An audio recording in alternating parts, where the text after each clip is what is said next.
Toba's greetings. I'm your host, Dr. Wolfula, with my initial review of Halloween Ends, the final chapter in the Halloween franchise.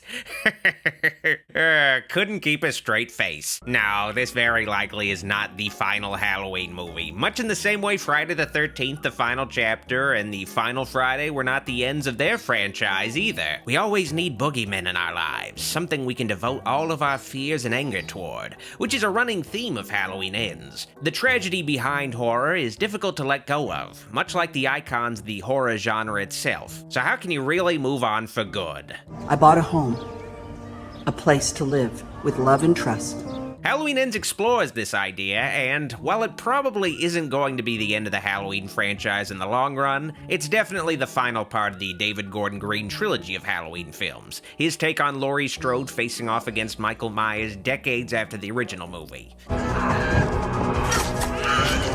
It's hard to really review Halloween Ends without spoiling stuff, which is a bit surprising to me because I didn't look at any of the leaks. I just watched trailers like anybody else because I'm not one of those parasitic YouTubers whose one goal is to share leaked plot info of movies for clicks. And the trailers for Halloween Ends really sell it as being a straightforward movie like the previous two films. Michael is on the loose stabbing people again, and Laurie has to stop him, but it isn't quite so clear-cut. Off the bat, I will say that if you disliked Halloween 2018 and hated Halloween Kills, you will absolutely loathe Halloween Ends. It's Halloween. We're gonna have a good time tonight. I really liked the first two films in this Halloween trilogy, though. 2018 was a fun, brutal reintroduction of Michael Myers and Laurie Strode, and Kills set Michael loose out on this vivid bloodbath in a Haddonfield driven by senseless, chaotic violence. They had flaws, especially Kills, but I ultimately felt like they really nailed what makes me a fan of Halloween as a franchise, not just that first classic film, and I really got a kick out of this take on an old Michael Myers, just carrying on. So much so that Halloween Kills became a favorite sequel for me despite obvious issues.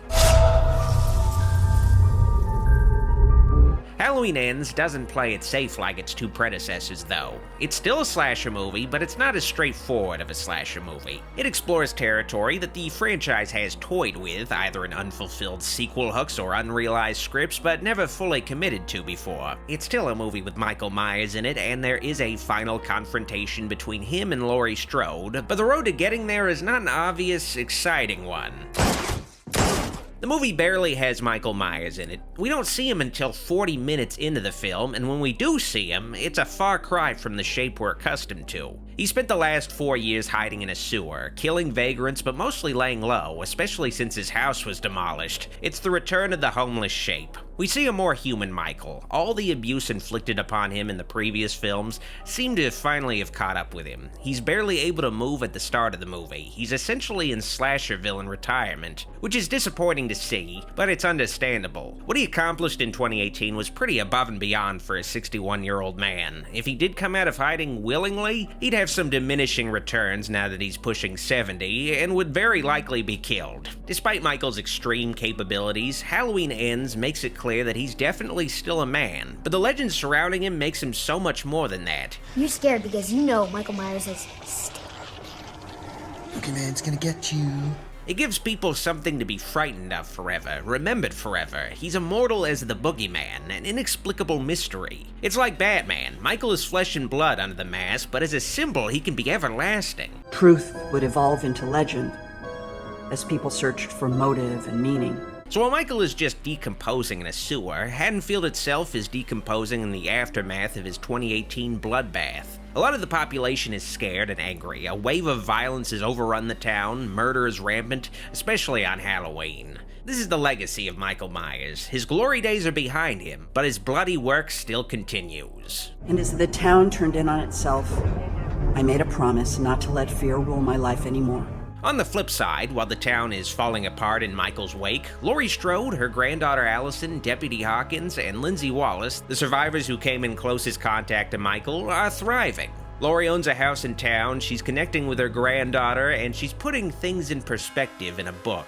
Allison works as a nurse at good old Haddonfield Memorial Hospital. Hawkins uses his brush with very certain death as a reason to open himself up to new things. I got myself a guitar at the pawn shop, and I've been fiddling around with that thing. And Lindsay does tarot readings, I guess. Oh no, I got the death card. No, that's not bad on tarot.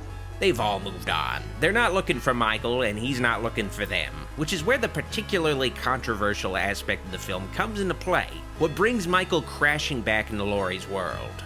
Oh! Sorry, I didn't mean to scare you. I'm just waiting for Allison.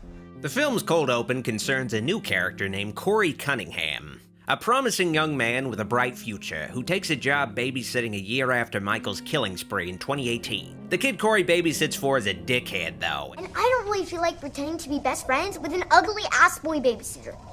And attempts to pull a Halloween prank on Corey, who accidentally kills the kid, who himself pulls a Mr. Tavalli.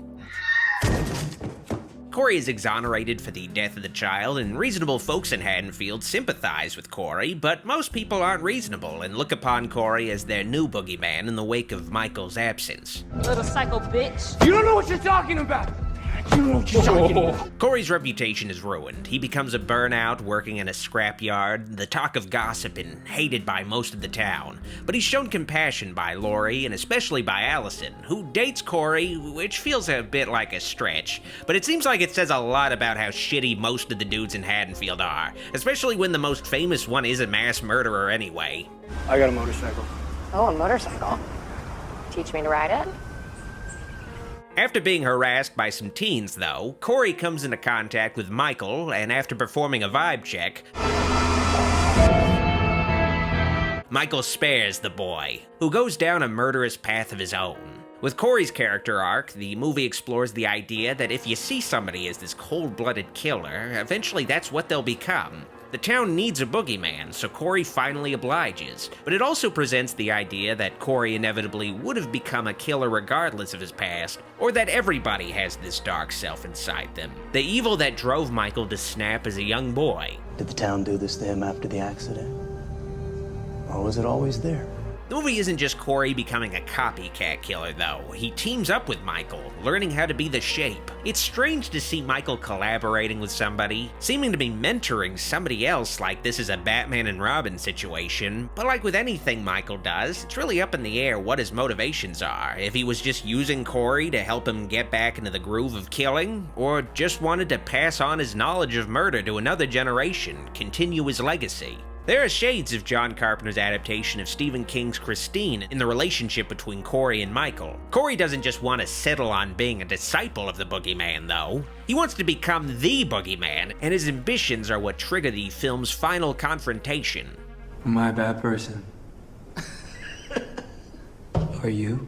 I liked Corey's arc, but I especially liked that it explored the idea presented in the ending of Halloween 4. Evil never dies, it just takes a different shape. There was never any guts to have a full Halloween movie where Jamie is the killer, or a full Friday the 13th film where Tommy Jarvis was the killer, but we finally get to follow a new character down Michael's path. But the obvious downside is that Michael is sidelined. He only kills 3 times, so this doesn't really feel like a proper farewell to the character of Michael Myers in this trilogy, especially with how shabby he is. He doesn't get any big moments, and the final fight between Michael and Laurie leaves a lot to be desired, especially how it plays out, but ultimately I just look at this film as an epilogue in the same way the original Halloween serves as a prologue to this trilogy. The movie doesn't end big.